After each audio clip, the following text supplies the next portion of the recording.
Hi everyone, welcome back for another live with the IBD Hub. The IBD Hub is a podcast that is available on Apple Podcast and Spotify. And like every week, we bring new faces of the architecture field and the real estate field.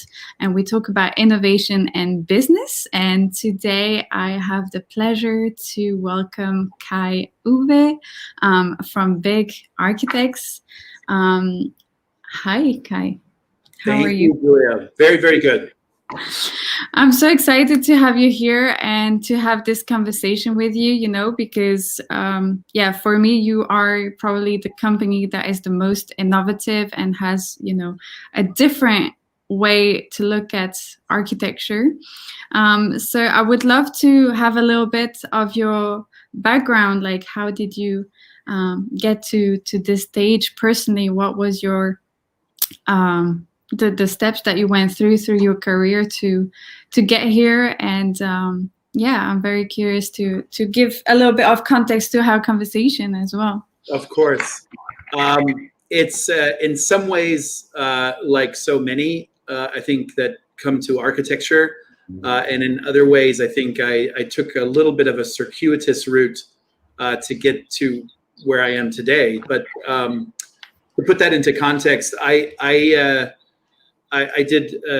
grew up in Germany. I am German born, but my family moved around a lot to England, to the United States, back to Europe, back to the US. And so traveling was in many ways always a part of my upbringing, seeing places and experiencing cultures through cities and buildings. So I think at a very early age, I was always interested in going out and experiencing things. So when I finished 6 years of my architectural education, the first thing I could imagine doing was going out and actually experiencing building, construction. So I worked as a carpenter, as a stonemason, as a glassblower, to learn materials that I felt I was going to be using my whole life. And then through those apprenticeships, I came back to architecture, and that's what I've been doing for the past 20 years. Great. Well, I can relate to that. I'm also the daughter of expats, so I lived everywhere as well, and you get indeed a completely different outlook on cultures and on buildings as well. It definitely teaches a lot to travel, especially during childhood, I guess. I had a professor who said the best three things of college are June, July, and August, because that's when you can actually have free time to travel. And I took those words to heart. Yeah, no, I completely agree. You're completely right. And within Big, you are more involved now in the business side of things, or also the project side of things? Yeah, I am a kind of licensed architect, and I've worked also in several offices, Big, for the past 15 years. And I started off as an architect working on projects, but I've always had a very kind of interest how projects come to be and where you find work. And so it was at that point in every architecture office I've worked, and also very much at Big, it's been to truly understand how one could actually do the things that you want to do. If you want to work on certain work and you have a mission, you have your own values, how do you align those values with the type of work that you find? And it's, you don't wait for the phone to ring. You go out and you really have to look under every rock and around every corner to make these things happen. And that has been, for me, I see the creative process in actually establishing a team to work on a project. I see the creative process in a contract because it's a framework of what one can do and not do, and in just the relationships. And so I've then sort of just moved quite naturally into more of a business role, a managing role at Big. Yeah, that's great. Well, I'm really excited to have your point of view. I put together a couple of questions for you. Sure. The first one being, what makes Big different from other architectural practices? What is the real added value that you offer that makes you unique? Because, you know, a lot of architects, especially in the architecture field, we see, you know, beautiful buildings and beautiful ideas, very innovative ones. But from the client's perspective, what are the key elements that you offer that make the difference? 2 words, Bjarke Ingels. It's what no one else has. At the core, of course, Bjarke is the vision, is in many ways the sort of creative DNA that exists. Bjarke also, of course, in those early days, was able to kind of just really assemble an incredible group of people, and I really count myself very fortunate and lucky to have grown with Big from its first year to now. And I think that what and sort of Bjarke's vision and what Big's hope is very much in the idea of form giving, because form giving is giving form to the future that is not yet there. And if form giving is the Danish word for drawing, and what an architect actually does. So if you consider that in design, we continuously have new challenges. The world is becoming increasingly more connected, and thus you have new ways of thinking and new ways of living. And how does today's world, what is the architecture, what are the spaces, what are the kind of systems that really speak to our way of living in today's world, as opposed to just inheriting the decisions and the spaces that have come before? Yeah, no, I really understand it, and that brings me to the next question, actually, because it's something to have an innovative design, right? Like, there is a lot of architecture practice that are trying to get there as well, and to bring innovation onto the table and so on. But especially from the clients that I coach, not many manage to get the right type of clients, right?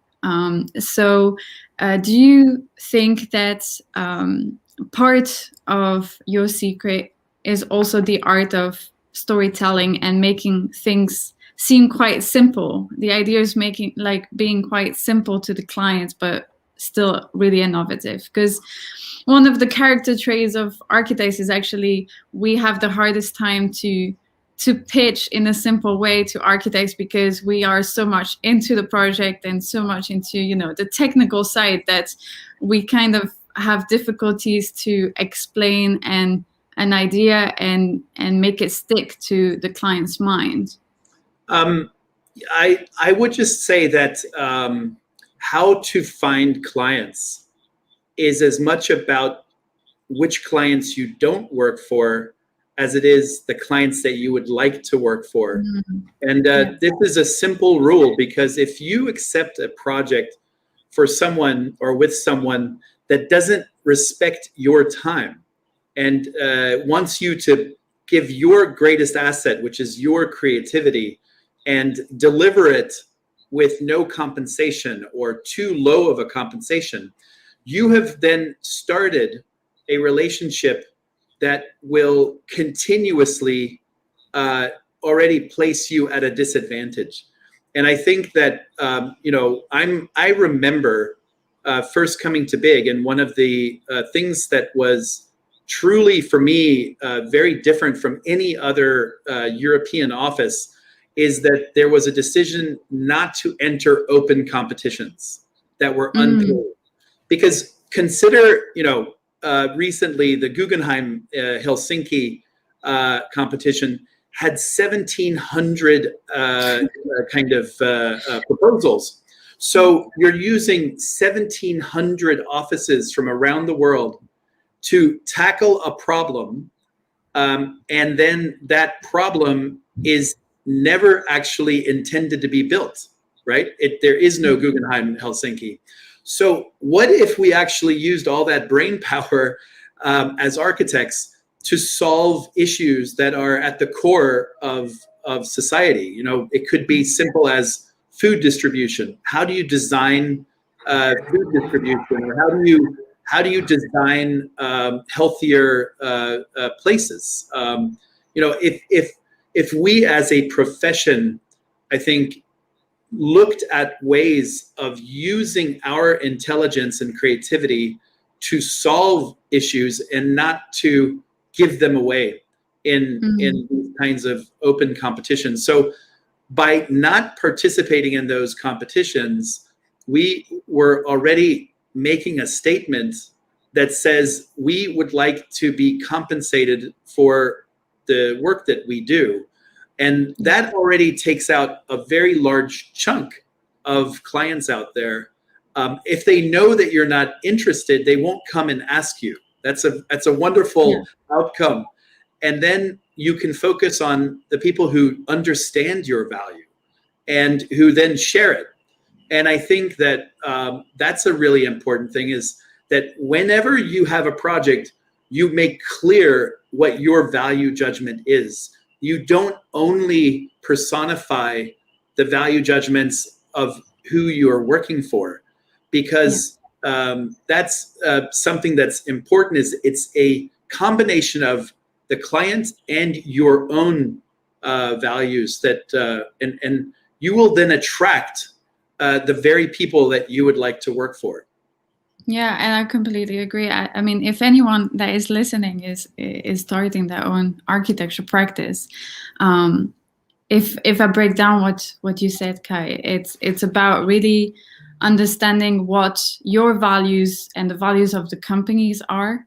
What kind of problems do you solve for the client, and how does your design solve this issue, let's say. And really put forward and communicate these values as much as possible in order to attract the right type of clients that believe in the same things, right? You don't want to work for people that, if you are all about sustainability, you don't want to work with someone that doesn't think that sustainability is important, right? So exactly. It is extremely important to forge this concept of your company and put it forward and become an expert in those values and showcasing that. And of course, what you said is also very important, not to do work for free, not be desperate to get any clients just for the sake of it. Because in the end, like, you're just going to get a portfolio that you're not proud of, and that doesn't really reflect the concept of the company overall. So it's okay to say no sometimes. I think that's also very important for a lot of people that are starting. Guys, if you want to ask any questions, we'll take some questions at the end. So please do comment. We will pick up the questions as soon as possible. Another question that I wanted to ask you was about your team, the way that you build your internal team. I know it's atypical because you have some projects that are atypical, and I was wondering if that also contributes to your success, to just join forces with people from other disciplines and work on some projects internally in the office of BIG.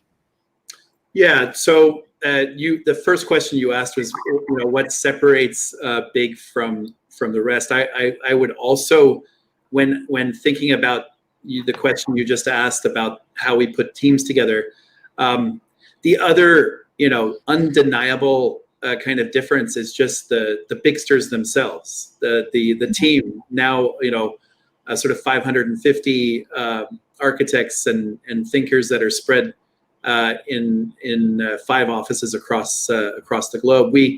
that is in essence what gives us the ability to kind of to work and work on these really, really challenging projects. And what we decided a few years ago now is to not only view ourselves as an architectural company, but really to consider a more holistic design, and where landscape and engineering, planning, interiors, exteriors, and even product design all happens. And this is what we call Big Leap: landscape, engineering, architecture, and products. Is this kind of holistic approach, and that's also how we kind of put the teams together within Big, is to because when you look at certain projects, let's say like the VIA residential project here in Manhattan, you can't imagine the court scraper without the courtyard. You can't take an element out and it still reads as strong as without that element. So this kind of interdependence and kind of dovetailing of all of the different skill sets is a really, really important component to how we approach the work. And that's not to say that we only work with our big landscape and only work with our big engineering. We work with the best landscape architects and engineers out there, because you're always looking for what the right balance and the right teaming is for the given site and challenge. So it's actually one of the joys I have in my work, is to kind of always consider what that team will be, and who needs to be on the team to create those good results. Yeah, no, I can definitely see that in your work. I mean, some of the projects that you're working on are difficult to tackle if we only have an architecture mindset, and that's all, right? You need to learn also from other members of the internal team that may have a different perspective and may be able to question things in a different way than just the architectural way that we are always used to, right? Yeah, because that's also one of the mistakes of our field, is that we really like to stay in our bubble, and sometimes I often actually say that university is a great kind of place, because oftentimes at universities you're actually thrust together with different people with different mindsets, and even though you may not be working on the same kind of issues, you still are listening to what a mechanical engineer might be thinking, or a computer scientist, or a botanist, or a medical pre-med student, and you begin to appreciate all of those different facets. And we as we enter the professional field, we become in some ways more siloed. We don't have the same I would say just adjacencies to all of these people that we had at the university. So you really have to work harder to make sure to bring all of those different perspectives back into it. We looked at all of the at all the Bigsters educational degrees, and we discovered that we actually had over 40 different fields represented in all of the different kind of degrees that people had achieved at their university studies. So it was really opening up our minds that we had architects that actually had previously been ballerinas, and then we had and dance was really what they had studied, and then we had botanists and chemical kind of scientists, and they had then transferred into architecture. So when you suddenly have a life science project, that's the kind of person and the kind of viewpoints that you'd like to have in. Or if you're doing a performing arts space, you'd like to bring in the ballerina so she can also talk about the sort of back of house needs. And that's what makes, I think, better architecture as well. Yeah, and it's also about really knowing your staff and what their experience has been, because we always show up at the office with a certain role, but we are not just one dimensional, right? We all have a past and all kind of experiences. So it is great that you managed to dig a little bit deeper in your employees to find these talents and this kind of experiences that can help you throughout your project. And I'm sure that motivates them also much more to get involved in the project, because they're able to give an outlook as a user or from another field of expertise. Not only that, Giulia, we also, I remember holding a talent show as one of our kind of annual parties, and we suddenly discovered these like unknown skills where someone was like a contortionist, and someone else was an aerial kind of gymnast, and it was again it's understanding, as you say, that everyone that is around you has a lot of facets, and that's, you could almost call it a secret sauce to understand those facets. Yeah, that's really important. We have a couple of questions coming in. One from Gregory Cohen. Do people at Big have life coaches or career coaches as an integral part of supporting their professional development? Great question. I guess if you were to call a mentor a life coach, then I would say yes, because there is a real desire to create a kind of mentoring relationship at Big. It's a very flat, I hope people would say, hierarchical kind of structure. Everyone is extremely approachable. We're really interested in everyone's betterment. We do a lot of programs internally, things like the Big School, where it's Bigsters teaching each other tricks and trades, tricks in the trade. We look for ways to really offer a full kind of career arc so that you're not hired for a specific thing. I think I was hired as an architect at Big, but then I developed an interest in business development, and so moved into that direction. And I truly feel that Big is a place that really wants you to grow, and that could be sideways. It could be even moving from one region of the world to another region of the world. There are a lot of different ways to develop. Yeah, to grow. Yeah, that's great. I have another question from Jan Thomas. In the beginning, when Big started, were you getting clients more over reference basis, through competition, or through active networking and client search? The right answer is everything. There is no single source of sort of where you get clients from. One story that everyone probably knows is that the first project, the VM houses, one of the first projects that Bjarke ever got, was literally someone at a party, so a networking event, you could say, sort of saying, oh, I wish I had a different architect for my project, and just overhearing that, and then suggesting, why don't you come in, meet us, we're a new office, led to that client giving one portion or 1/4 of the project to Big. And then in the process of actually, showing what we could do and building trust and a relationship with the client, then developed into the VM houses. And, that is a kind of social, serendipitous, totally spontaneous, having your ears open kind of experience.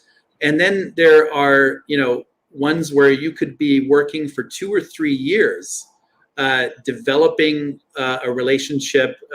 If we think of the Durst project, the FAIA project that I mentioned before, we had Bjarke had met Durst at a conference that led to an email exchange, that led to an invitation to one of our exhibitions here in New York, that led to an invitation to a meeting, and then the FAIA project. But that actually happened over 3 years, and it's I think there are things that just happen, and you have to be very quick and be prepared for them. And then others that are just a lot of cultivating and a lot of work. To sort of answer it also is that if it's only you that is looking for work, then you are already at a disadvantage, because you should consider every single person working there with you as another extension of you. And if you empower everyone to be able to speak on behalf of your work and your office, then you actually have as many business development people as you have employees or staff or coworkers.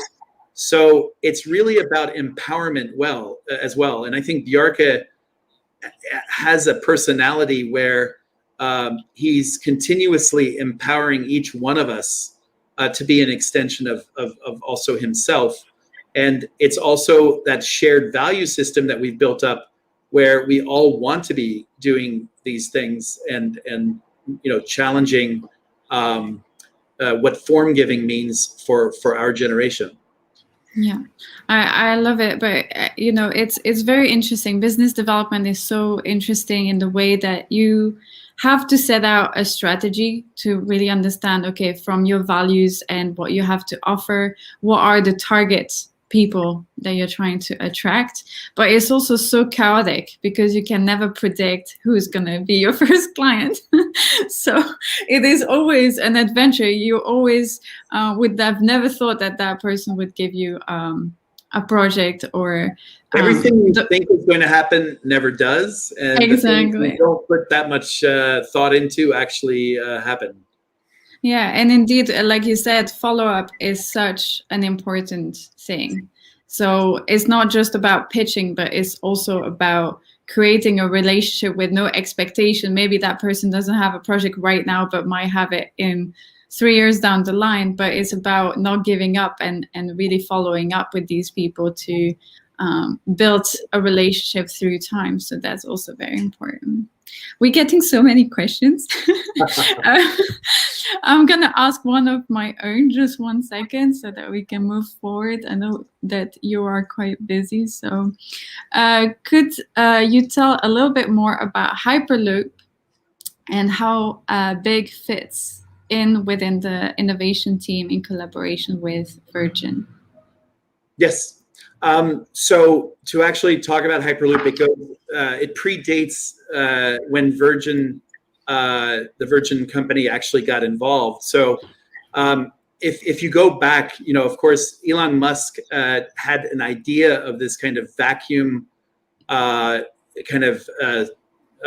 siloed sort of movement of people and goods through tubes.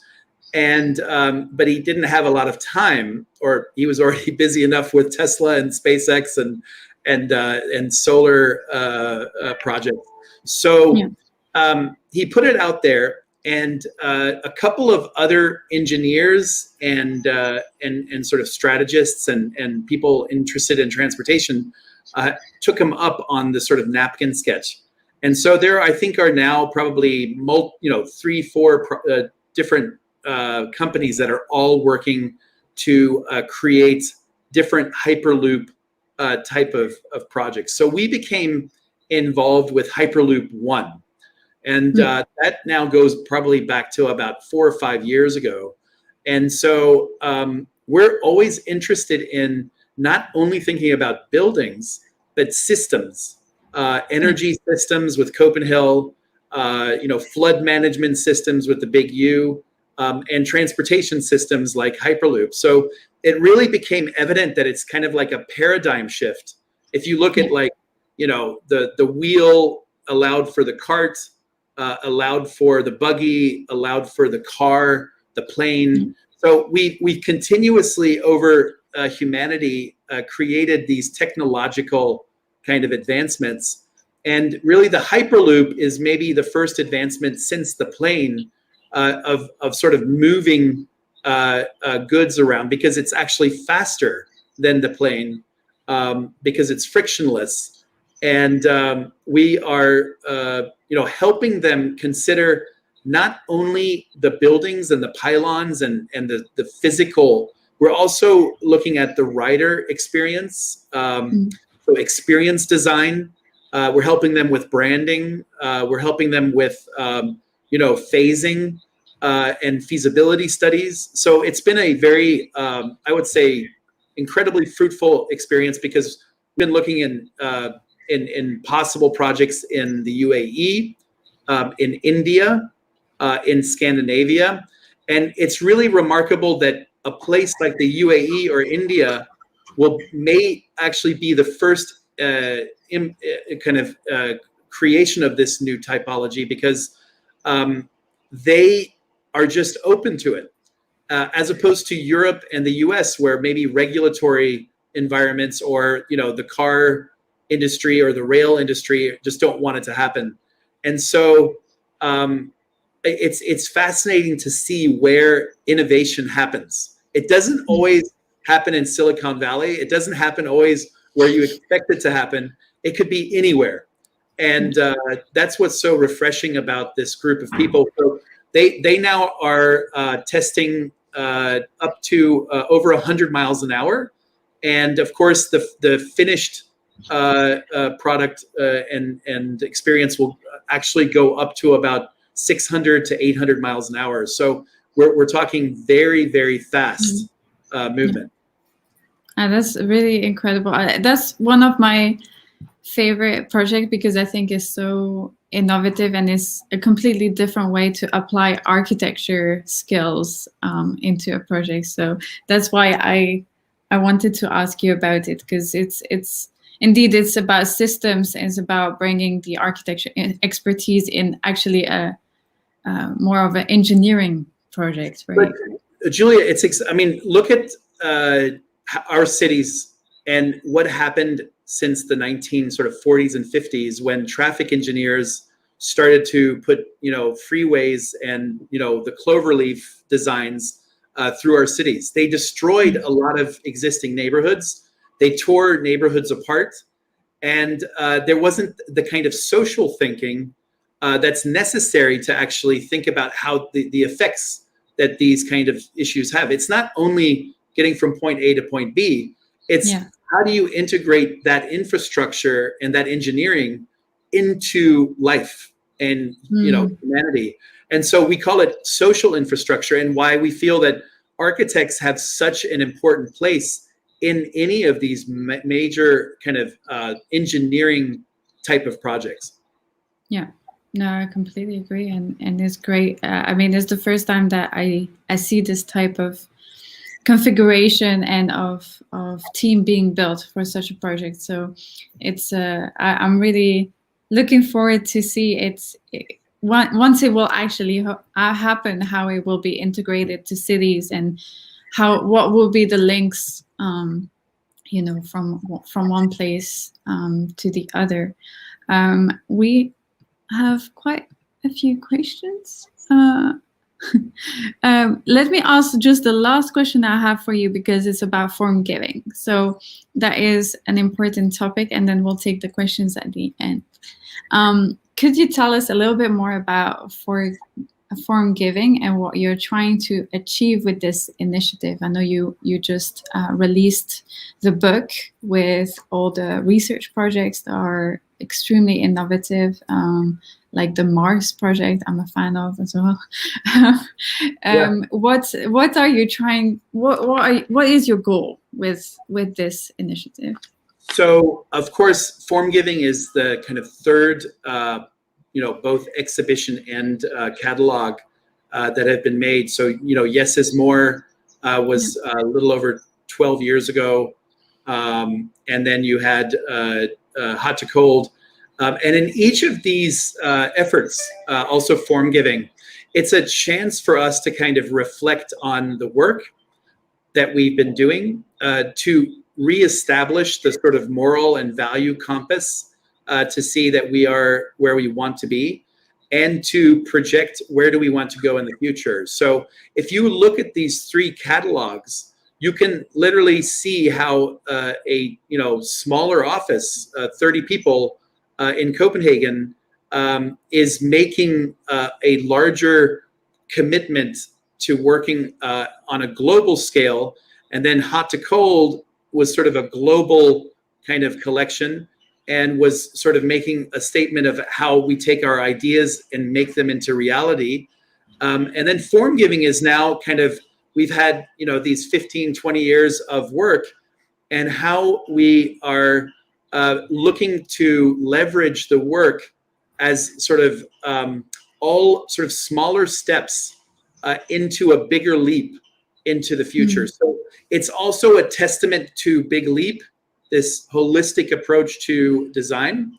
It also is, in many ways, going beyond the planet now, looking at the moon, the Mars, and really also considering, now that we are looking back at our own planet, can we learn, or is there more knowledge that we can actually collect to create better tools for us to make design decisions in the future? So Master Planet is at the end of the book looking at, if we all are concerned about climate change, and we all have different facts.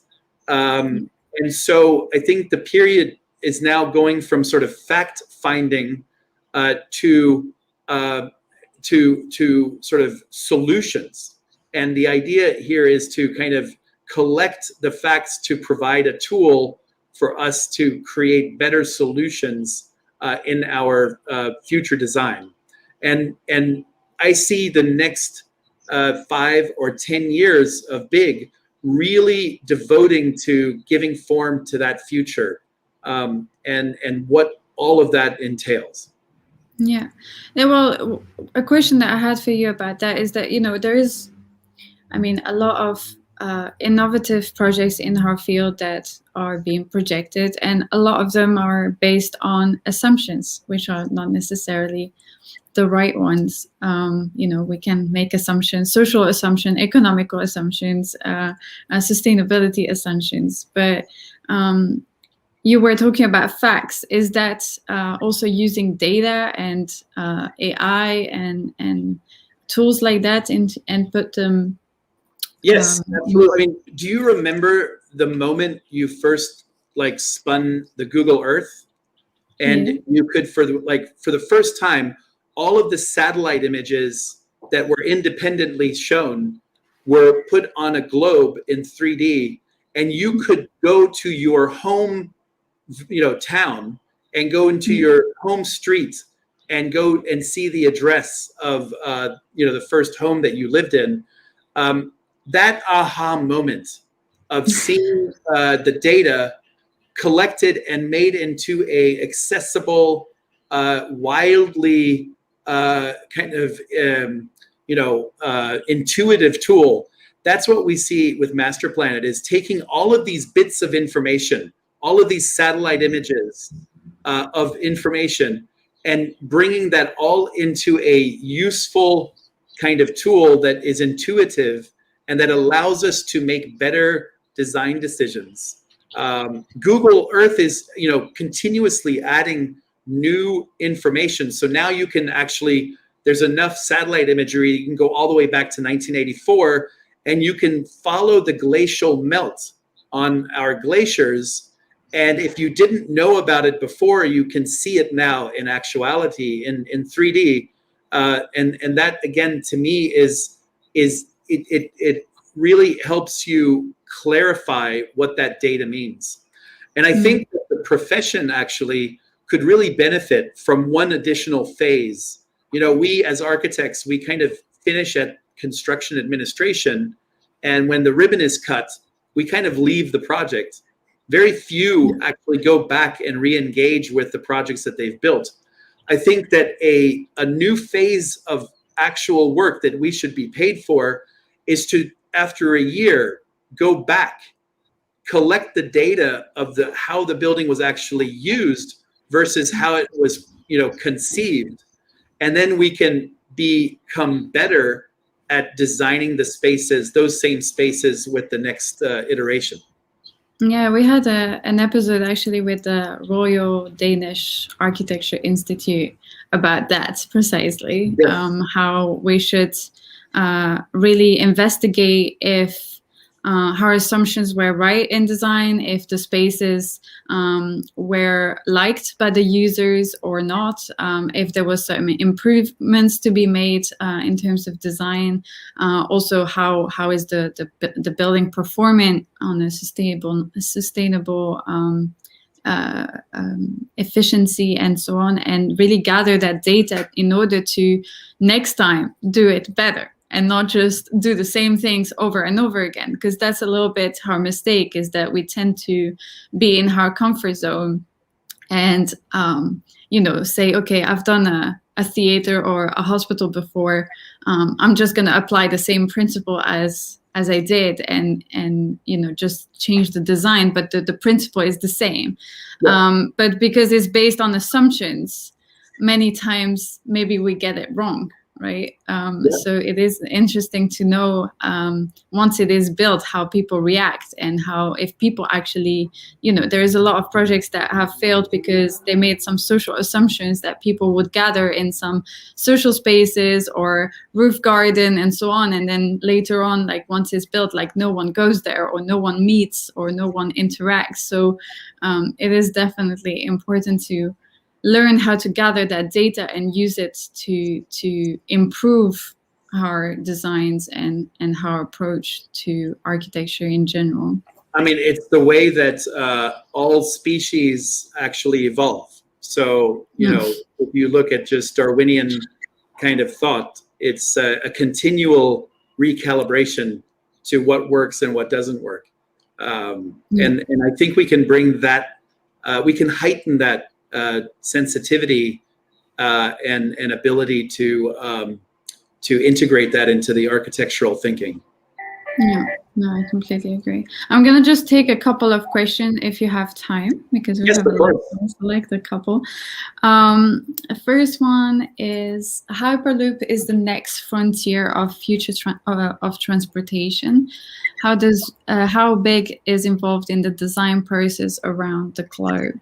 I did hope to have answered that question, but I can just say that we are very much involved. We were asked actually to design the test pod recently that was moving at over 100 miles an hour in Las Vegas, where they have a kilometer-long test track. And we are also involved in the Pune to Mumbai stretch, which is maybe one of the world's first. And then we are looking at also a kind of certification facility that is, again, sort of a testing facility in West Virginia. So again, it's not Silicon Valley. It's a wonderful place that is, not necessarily known for its transportation, but it is an incredible environment for innovation to happen. And that's the commitment that West Virginia has made to Hyperloop. Yeah, that's great. But you also work on the stations, let's say, like because it has to go from A to B, right? So I'm guessing there's station design. There's the pylons and how it will move through the environment. There's whether it's a right of way of a current sort of train track or a freeway. Or if it has to be sort of collected through a new way of moving people. All of these things, I think, are probably about 3 to 4 years out. But I'm pretty sure that in the next half decade, we're going to see some major movement in probably several places around the world. Yeah. We have another one. As a professional, how do you deal with clients who do not value your work but still need your assistance? That can be probably in the middle of a project when the collaboration might be a little bit tougher, I guess. Yeah, so you're not going to, you're not going to always know how clients develop through a process. There's a lot of trust that you're, of course, building with each and every relationship. And so some of those relationships may not go in the best way. And you kind of have to assess if a project is moving in a direction that you simply cannot tolerate. You need to consider, going in and going in a different direction. I think that's where a contract really is important, because the contract should have the vehicle in which, if the two sides cannot come to an agreement, how you actually are able to walk away. If there's no contract, that is the biggest problem, because then everyone has kind of their perspective on what should and shouldn't happen. And so I can't reiterate enough that no one should start work before there's a signed contract, because everyone can speak from the best of intentions, but then there's the actual act of actually performance and expectations, and then delivery. So if you spend the time on, and this is also something people should know, contracts can sometimes take the same amount of time to work out and negotiate as the actual project.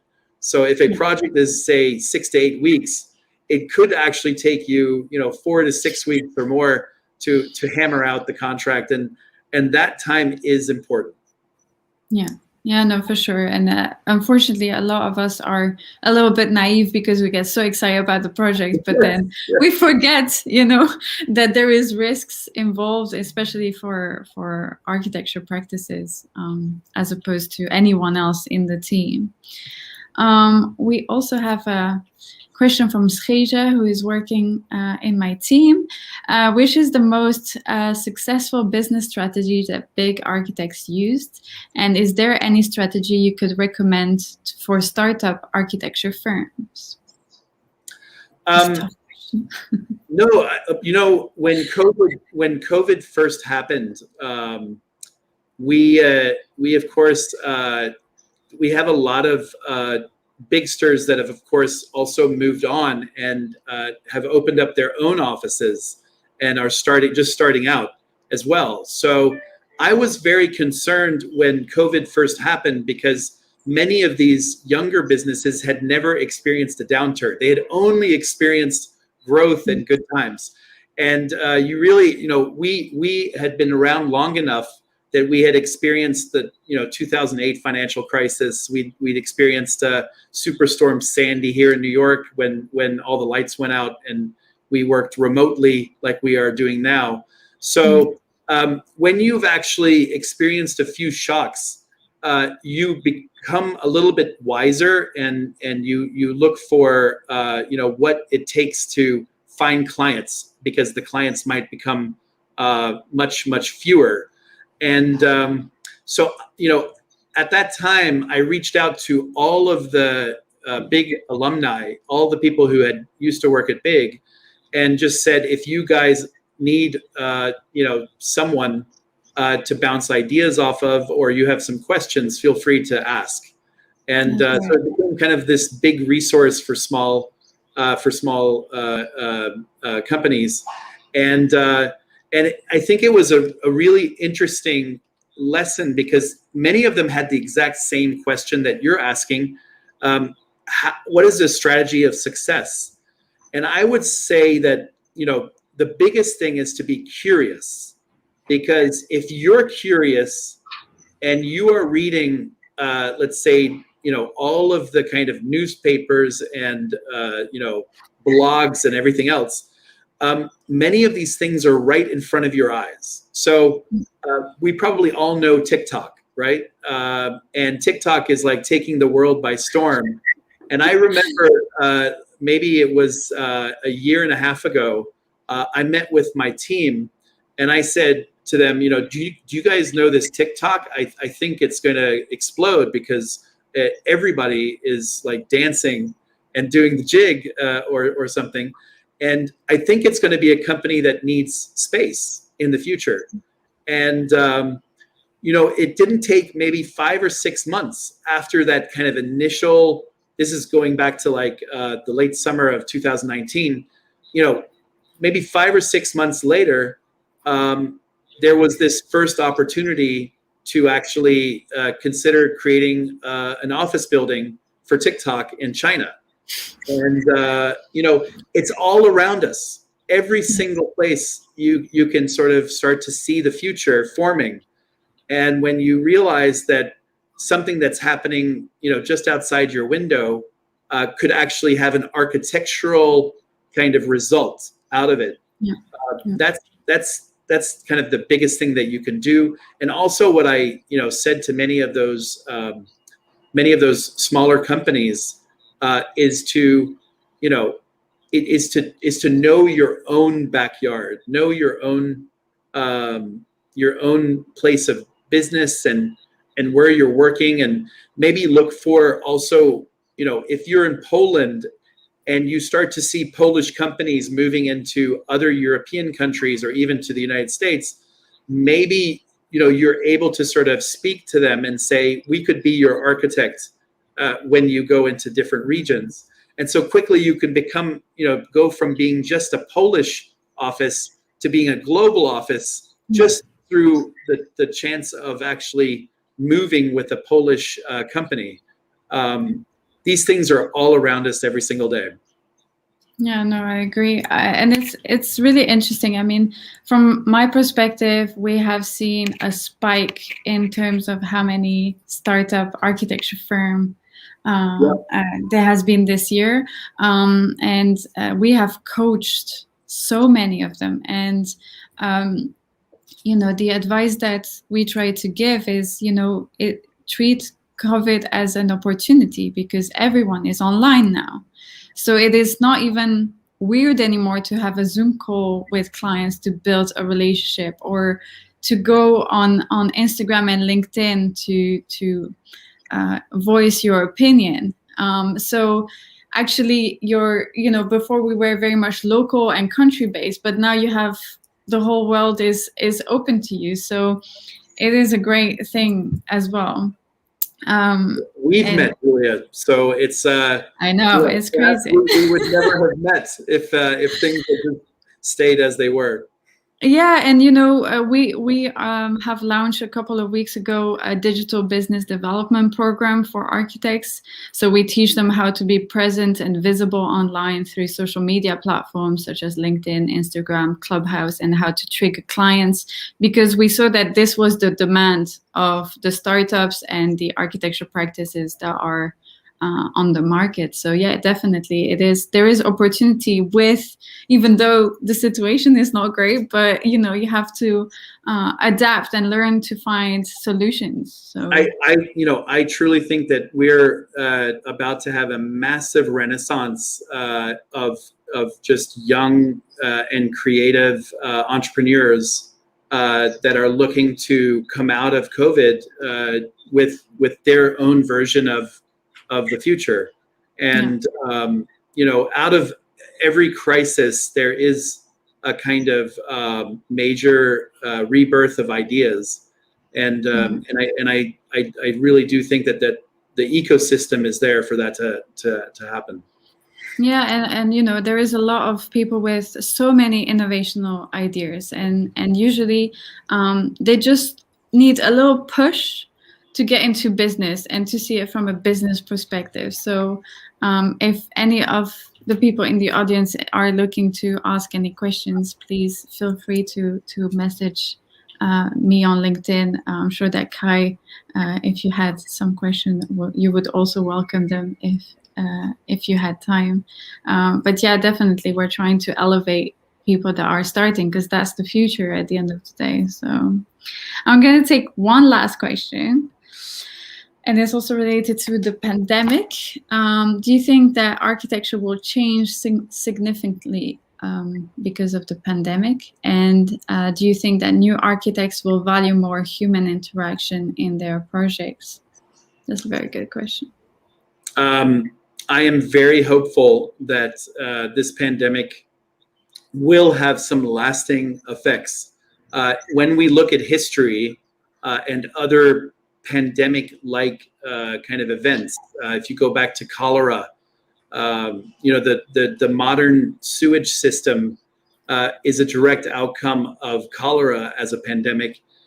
When you look at something like Sandy, the storm that hit New York, the direct outcome of that was the big U and sort of a resiliency and emphasis on resiliency. And just yesterday, the mayor of New York announced that he wants to now create a publicly accessible greenway around the entire island of Manhattan.